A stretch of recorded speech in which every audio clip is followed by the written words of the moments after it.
My name is Veronica Justice Hale, and for most of my life, my family called me the quiet one, the cautious one, the one who never quite figured it out. My sister Madeline was their shining star CEO by 35, media darling, the one they bragged about at every dinner party. And me? I was the name they skipped in Christmas cards, the seat they didn't save at the table. They said I was wasting my potential, said I lacked ambition, that I'd never survive in the real world. What they didn't know, what I never told them, was that I had spent years building something they couldn't see. A reputation in the shadows. A voice in a system that rarely listened. A seat in a courtroom where power had no last name. But I never imagined the day would come when those two worlds, my family's judgment and my professional silence, would collide in a single moment of reckoning. It happened in courtroom 3C at the federal courthouse in D.C., the day my sister Madeline stood trial for wire fraud and securities deception. I was there, seated in the back row, unrecognized, anonymous in a charcoal suit. My parents didn't even glance my way. And then, mid-session, the presiding judge halted the proceedings. "The scope of this case," he said, "requires a federal bench clearance we currently lack." He turned, slowly, eyes scanning the back. Then he said the words that cracked the air open like thunder. "Veronica Justice Hale, would you take the bench?" My mother gasped. My father stood. Madeline went pale. I rose. My name echoed off the marble. I wasn't invisible anymore. I was the one holding the gavel. I was born in Asheville, North Carolina, in a house where silence meant order and praise was reserved for perfection. My sister Madeline fit that mold from the moment she could walk. Blonde curls, flawless grades, a talent for charm. She was the daughter who made our parents' faces light up at parent-teacher conferences. I, on the other hand, was the quiet one. Too curious. Too soft-spoken. Too much of a question mark in a family that wanted exclamation points. By age 10, Madeline had already been cast as Juliet in the local theater's spring play. I got a bronze medal in a school writing competition and taped it to the fridge. It was gone by morning. When I asked where it went, Mom just said, "It didn't match the kitchen." That's the kind of home I grew up in, where achievements that couldn't be framed in a holiday letter were quietly erased. In high school, I gravitated toward the school library like it was the only place oxygen lived. I read legal case books for fun, annotated every news article about civil rights with a red pen, and memorized closing arguments like most kids memorized song lyrics. But at the dinner table, no one asked about my interests. They asked about Madeline's internships, her boyfriend in pre-med, the internship she landed at a biotech firm 2 towns over. Once, I mustered the courage to say I was thinking about law school. My father, Douglas Hale, former corporate executive turned small-town investment advisor, didn't even look up from his roasted chicken. "Law?" he muttered. "Too much debt, too little return. You should think about something safer. Maybe dental hygiene." My mother nodded while reaching for the salt. "Or speech therapy. Something useful." I remember sitting there, the steam from my plate rising like smoke from a fire I wasn't allowed to name. Jules, my best friend since 6th grade, once said, "You were born into the wrong script, V. But maybe that just means you're supposed to write your own." That became a quiet mantra I carried into college. I left home at 18 with a partial scholarship to UNC Chapel Hill and 3 boxes of books. No family send-off. "No, we're proud of you." Just a ride, share driver, a prepaid phone plan, and the echo of "Don't disappoint us" ringing in my ears. College was a breath I'd been holding for years. I majored in political science, minored in philosophy, and worked nights at the campus legal clinic. I rarely called home, partly because I was too busy, partly because silence hurt less than the sound of indifference. It was Professor Robert Henley, who changed everything. He taught advanced constitutional law, and from the first lecture, I felt like someone had finally turned on the lights. After reading my second-term paper, he stopped me after class. "You ever consider clerking?" he asked. I shrugged. "Not seriously. Me family doesn't think I'm cut out for that world." He leaned against the desk and smiled. "Then it's a good thing it's not their world to begin with." Under his guidance, I interned with a state judge my junior year. Then came law school at Georgetown, a federal clerkship in Baltimore, and eventually a rare opening on a special review panel that handled sensitive federal cases. Every step forward, I kept quiet. No social media posts, no emails home. I wasn't hiding, I just didn't need their permission anymore. By 36, I was nominated to a federal magistrate position in D.C., assigned to assist on high-level jurisdictional cases that required discretion. The appointment was confidential until confirmed. When it became public, my parents didn't call. Neither did Madeline. I suppose they were too busy polishing her image. And yet, despite everything, part of me still craved their notice. I wouldn't admit it out loud, not even to Jules, but every bar exam passed, every hearing won, every sleepless night writing decisions with footnotes so clean they could slice some part of me hoped they'd hear about it, that they'd finally say she made something of herself. But it never came. Until that courtroom. But that part of the story doesn't start here. It starts with Madeline's fallen the first time I saw my family in nearly 7 years. Not at a wedding, or holiday, or funeral, but in the federal courthouse, sitting in the front row behind her, whispering with a lawyer about image damage and restitution strategy. They didn't see me. Not yet. But they would. I didn't plan to attend the trial. Not at first. When news broke that Madeline Hale, celebrated biotech founder, was under federal investigation for securities fraud, my instinct was to stay away. Conflict of interest. Personal entanglement. Professional optics. I told myself all the right reasons. But then I read the preliminary charges: wire fraud, false statements to investors, misuse of federal grants, and I recognized the pattern. Madeline hadn't just made a mistake. She had built a company on a scaffolding of deception. And it wasn't the first time she'd lied. 2 years earlier, she'd asked me to glance over a licensing agreement between her company and a federal research agency. I reviewed the document on a weekend flight, flagged 3 major compliance red flags, and emailed her detailed edits. She never responded. Weeks later, I saw her quoted in a business journal, praising herself for catching the legal loopholes sword for word from my summary. That was the last time I answered her emails. Now, here she was, on trial in courtroom 3C, the very place I'd spent the last 4 years helping rebuild public trust in a system too often bent by wealth and polish. I didn't go to support her. I went to witness the truth. I wore no robe, no badge, just a gray blazer, dark slacks, and a lanyard identifying me only as a judicial staff observer. From the back row, I saw my parents before they saw me. My father in a navy suit too tight at the collar, my mother in pearls and practiced poise. They were seated behind Madeline, nodding as her defense attorney whispered strategy. They looked comfortable, like they still believed she'd walk out of this untouched. The hearing began on schedule. The prosecution presented emails, wire logs, and altered reports. They displayed timelines and voice recordings, one where Madeline promised a return on investment that violated federal cap limits. Her voice, so confident, so calm. It was like hearing a song I used to love played in a key I no longer recognized. Still, she sat tall. Perfect posture. A small smile. I'd seen that smile before at school recitals, science fairs, even funerals. It was her armor. Charm as a shield. Manipulation as muscle memory. The courtroom was packed with reporters, investors, and former employees. Her defense was leaning heavily on jurisdictional gray areas, arguing that parts of the case didn't fall under federal purview. It was risky but clever. If the presiding judge couldn't establish jurisdiction, the entire trial could derail. That's when I noticed something strange. Judge Connolly, a seasoned district judge, kept glancing at the clerk's bench, his brow furrowed, jaw tense. Then, 30 minutes into the session, he lifted his hand.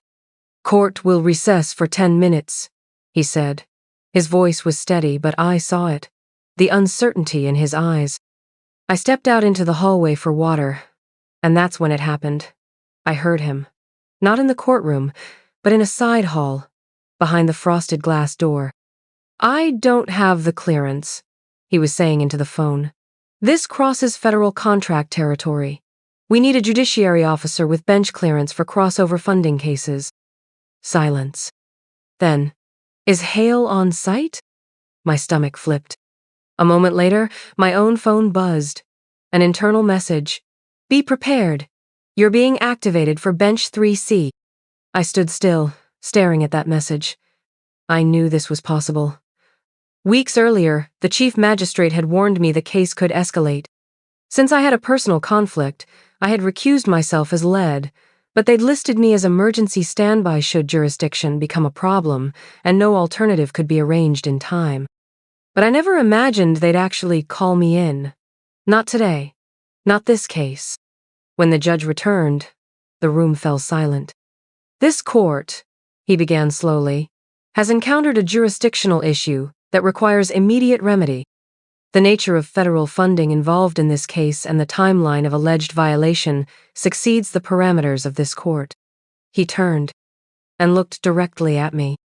Pursuant to Order 11, CF 27, I hereby defer to the jurisdictional authority of Magistrate Judge Veronica Justice Hale, who is present and cleared.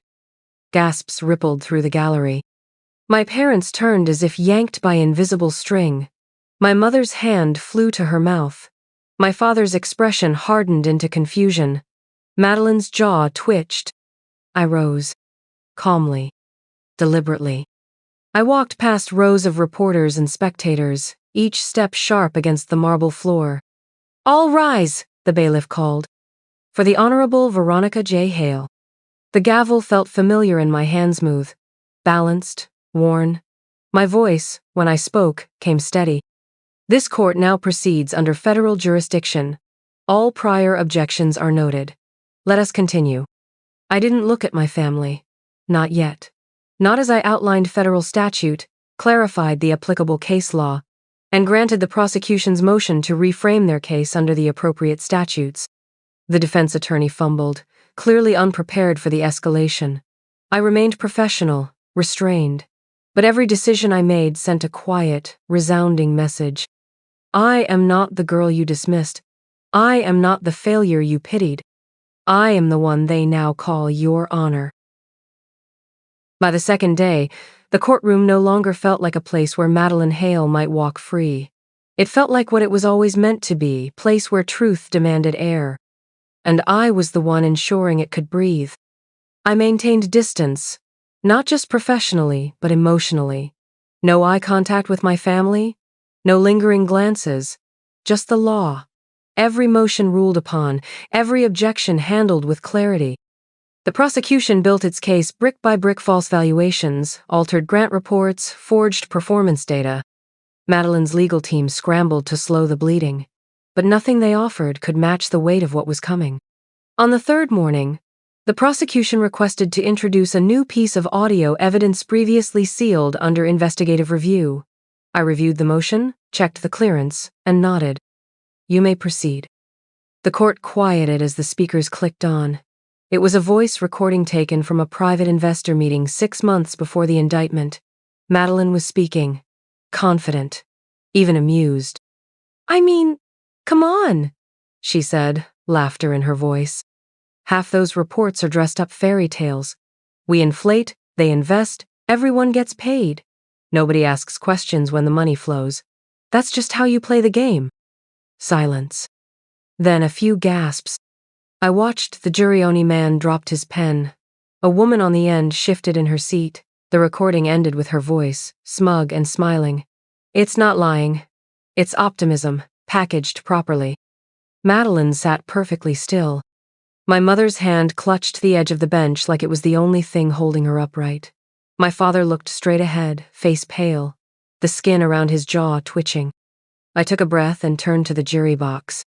You may disregard tone, but not content, I said firmly. The recording meets evidentiary standards and stands. Let us proceed. We recessed early that day. The defense requested time to regroup. In the hallway, I heard her heels before I saw her. Veronica! Madeline hissed, eyes blazing. She stood between me and the judge's chambers. How could you do this to me? You're my sister! I didn't flinch. You're on trial for defrauding investors. I'm doing my job. She stepped closer. No, you're making a point. This is revenge. No, I said evenly. This is accountability. You wanted applause. You got exposure. Her lips parted, but before she could speak, our mother arrived, perfume thick, eyes red. Veronica, this is your family. You're humiliating her. In front of everyone. In front of the news.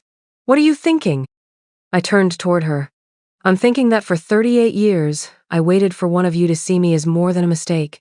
And now, I don't need that anymore. Please, she whispered. She's your blood. No, I said quietly. She's a grown woman who committed federal crimes, and you helped her believe she'd never face consequences. From behind them, my father approached slower than usual, as if the weight of what he'd ignored was catching up. You never said anything? He muttered. We didn't know you'd become this. You never asked, I replied. And then I walked past them, no anger, no drama, just the simple, clean sound of footsteps that no longer needed to tiptoe around approval. Back in chambers, I sat down, heart beating steady now. Not because I felt nothing, but because for the first time in my life, I wasn't torn between truth and love. The love had been conditional. The truth wasn't. The next day, closing arguments began. The defense gave it one last shot, painting Madeline as a misunderstood innovator, a dreamer who stretched the truth under pressure. The prosecution reminded the jury of every falsified statement, every dollar misused, every voicemail where she spun fiction into funding. And then, deliberation. It didn't take long. 3 hours. When the jury filed back in, the room fell into the kind of silence that tastes metallic. Has the jury reached a verdict? I asked. The foreperson stood. We have, Your Honor. Please read it. In the case of United States v. Madeline Hale, on the count of wire fraud, we find the defendant guilty. A sharp inhale. On the count of securities fraud, guilty. On the count of federal grant misrepresentation, guilty.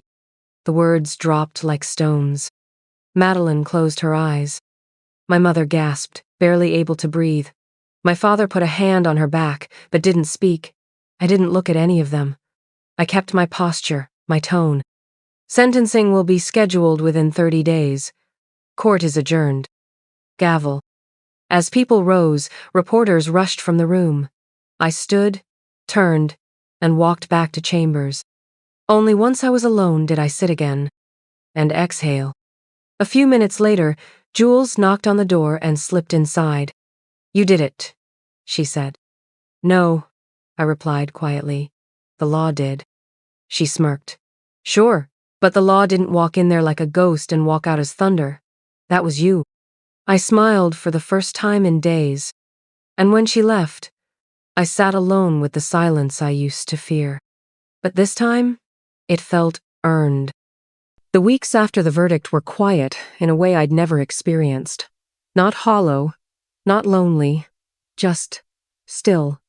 Madeline's sentencing made the news. Investors sued. Her company was gutted. Her image erased from every glossy magazine cover our mother once framed. I didn't follow the updates. I didn't need to. My part was done. In chambers, I returned to work rulings, mentorships, long opinions that demanded clarity and patience. I found peace in the structure. There was no applause, no spotlight, just the law. Just the sound of my own steady voice, no longer shaking. One morning, as I was leaving court, I passed a reporter outside who barely looked up. It hit me then. I wasn't a headline anymore. I was just Veronica Hale. And for the first time, that felt like freedom, not erasure. A few days later, Jules and I sat on a park bench overlooking the Potomac. She handed me a folded clipping from a legal journal. They called you the quiet spine of integrity, she said. I smiled. That's better than failure. My parents never called. My mother sent a belated Christmas card in May, blank inside except for a pre-printed wishing you peace. I didn't respond. There was nothing left to say. In late spring, I gave a guest lecture at a law school. It was small, just 20 students, fluorescent lights, scratched desks. But when I stood at the front and introduced myself as Judge Hale, I felt something shift inside me, something click into place. Afterward, a student waited behind. She was young, uncertain, her voice barely above a whisper. "How did you do it?" she asked. "How did you become someone they had to respect when no one ever believed in you?" I paused, then looked her in the eye. "You stop waiting," I said. "You build a life so steady, so undeniable that even the ones who looked away have to feel your name in the room." She nodded, biting her lip, then walked away, and I stood there a while longer, letting that moment root itself inside me. That evening, as I left the building, the sky had turned a soft amber, the kind of color that never asks to be seen, but still takes your breath. I didn't need applause, or vindication, or even their regret. I just needed this, to walk into the world with my own name, and know that it was enough.